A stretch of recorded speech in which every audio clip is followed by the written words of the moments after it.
ओम अज्ञानतिमिरान्धस्य ज्ञानाञ्जनशलाकया चक्षुर्मीलितं येन तस्मै श्रीगुरुवे नमः।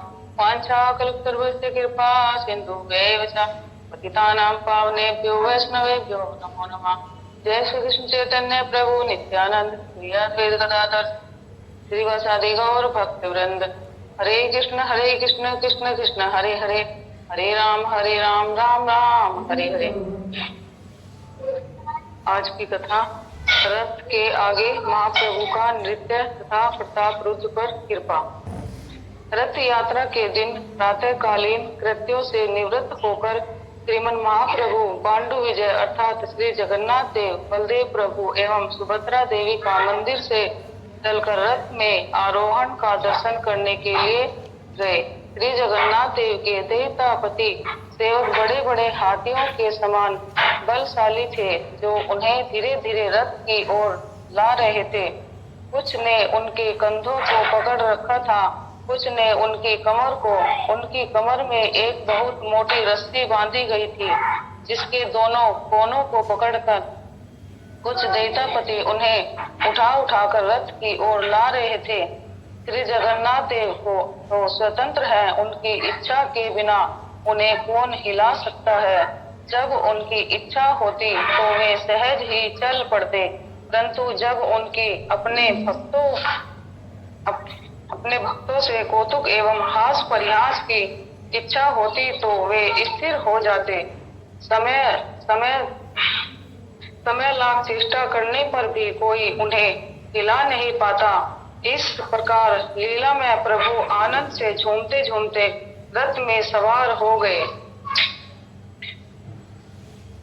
उसी समय राजा प्रताप रुद्र अपने हाथों में सोने का झाड़ू लेकर वहां पर आए तथा रथ के आगे आनंद पूर्वक झाड़ू लगाने लगे।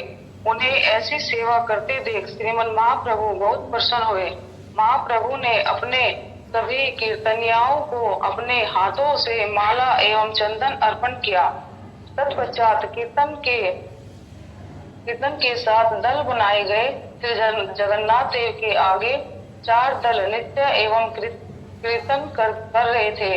उनके दोनों ओर दो तथा पीछे एक दल कीर्तन कर रहा था। इस प्रकार उस समय चारों ओर कीर्तन की ध्वनि गूंजने लगी। प्रभु सातों दलों में की दोनों भुजाएं उठाकर नृत्य करते हुए हरि हरि एवं जय जगन्नाथ कहते हुए विचरण कर रहे थे। अब रथ धीरे धीरे चलने लगा। उसी समय प्रभु ने अपना ऐश्वर्य प्रकट किया। वे एक साथ सातों दलों में नृत्य करने लगे, परंतु इसे एकमात्र सौभाग्यवान प्रताप रुद्र ने ही दर्शन किया, क्योंकि उनकी सेवा से प्रभु ने प्रसन्न होकर उन पर ही यह कृपा की। इस प्रकार प्रत्यक्ष रूप से महाप्रभु उनके प्रति उदासीन होने पर भी हृदय से उन्हें बहुत प्रीति करते थे। इस प्रकार महाप्रभु कीर्तन करते करते आनंद पूर्वक नृत्य कर रहे थे। उस समय उनके नेत्रों से अश्रुधारा गंगा यमुना के प्रवाह की भांति प्रवाहित हो रही थी। अब श्री जगन्नाथ देव का रथ धीरे धीरे बालगंडी नामक स्थान पर पहुंचा।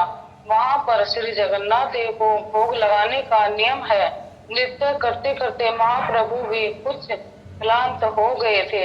उनका सारा शरीर पसीने से लथपथ हो गया था। अतः वे निकट ही एक बगीचे में चले गए और एक वृक्ष के नीचे विश्राम करने लगे। उस समय महाप्रभु भावाविष्ट थे तथा नेत्र बंद करके लेटे हुए थे। उसी समय सार्वभौम के आदेशानुसार राजा प्रताप रुद्र राजवेश त्याग कर एक सामान्य वैष्णव वेश धारण करते हुए धीरे धीरे महाप्रभु की चरण सेवा करने लगे। श्रीमन महाप्रभु की चरण सेवा करते हुए सार्वभौम के निर्देशानुसार उन्होंने गोपी गीत का एक श्लोक मधुर कंठ से गाना प्रारंभ कर दिया। श्लोक सुनते ही महाप्रभु ने नेत्र बंद किए हुए ही आनंद पूर्वक उन्हें गले से लगा लिया तथा और बोलो कहने लगे। कुछ क्षण बाद पश्चात महाप्रभु ने पूछा, तुम कौन हो जिसने मुझे आनंद सागर में डुबो दिया? राजा हाथ जोड़कर बोले, मैं आपके ही सेवकों का एक तुच्छ सेवक हूँ। यह सुनकर प्रभु ने उन्हें अपना ऐश्वर्य दिखलाया तथा उन्हें इसे अन्य किसी से भी कहने के लिए निषेध किया। उसी समय महाप्रसाद आ गया।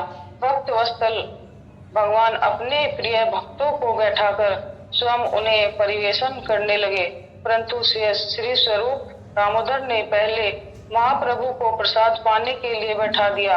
इस प्रकार सर्वप्रथम महाप्रभु और तत्पश्चात भक्तों ने प्रसाद पाया। जब रथ के चलने का समय हुआ तो बहुत प्रयास करने पर भी रथ टस से मस नहीं हुआ तथा रथ को खींचने के लिए बहुत से हाथियों को लगाया गया, परंतु वे भी रथ को खींचने में असमर्थ हो गए। यह बात जब महाप्रभु के कानों में पहुंची तो वे अपने भक्तों के साथ रथ के निकट पहुंच गए।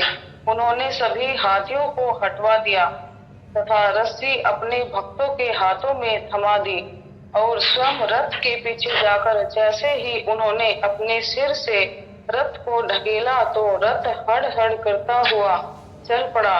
भक्त लोग तो मात्र रस्सी पकड़े हुए थे, परंतु रथ स्वयं ही चल रहा था। कुछ ही क्षणों में रथ गुंडीचा मंदिर तक पहुंच गया।